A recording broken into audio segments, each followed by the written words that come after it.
सवाल बचे हैं। भोपाल एम्स के डॉक्टरों के सामने बैंड या रस्सी क्यों नहीं पेश की गई? अगर त्विषा कथित जो आरोप है कि ड्रग एडिक्ट थी, तो फॉरेंसिक रिपोर्ट में इसका जिक्र क्यों नहीं आया? क्या एक पढ़ी लिखी अपने पांव पर खड़ी लड़की 5 महीने में इतना टूट सकती है कि उसे अपनी जिंदगी नरक लगने लगी? फरार समर को मध्य प्रदेश की काबिल पुलिस अभी तक क्यों नहीं पकड़ पाई? और सबसे बड़ा सवाल, 12 मई की रात को क्या हुआ? क्या त्विषा ने सच में अपनी जान ली, या जैसा कि दहेज हत्या के मामलों में पैटर्न होता है, उसी पैटर्न पर हत्या करने से कुछ और बताने की कोशिश होती है? याद रखिए, औरतों के प्रति क्रूरता का प्रदर्शन हर रोज होता है।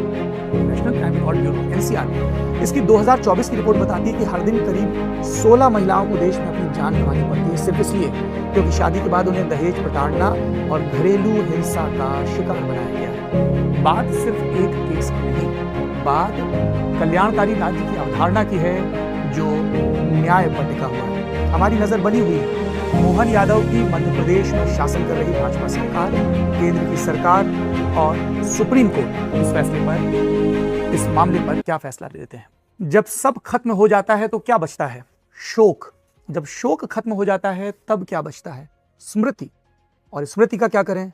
उससे एक संकल्प बनाएं कि चीजें ऐसे अचानक खत्म नहीं होंगी। जाते जाते आपको हिंदुस्तानी जबान में कविता सुनाता हूं। शीर्षक है संकट, कवित्री का नाम है अनुराधा सिंह।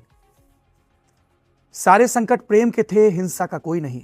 हिंसा के जर जमीन जोरू थे, नदी थी, पहाड़ थे और थे अंधेरे सबुज वन, जहां ईश्वर के सिवाय कोई नहीं आता था चश्मदीदी करने। प्रेम के लिए छोड़ दिए गए गैर बिरादरियां, खापें, कोर्ट कचहरियां, इतने खुले मैदान कि हाथ चूमते डर लगे। ऐसी तंगदिल गलियां कि बाहों बाह चलने की गुंजाइश नहीं। दुनिया मजमा लगाई थी सो अलग। प्रेम से कहा जाता है, पहले अपने पांवों पर खड़े होकर देखो, फिर गृहस्थी चलाकर दिखाओ। यानी पहले खैबर दर्रे को पार करो, फिर जिंदा लौट कर दिखाओ।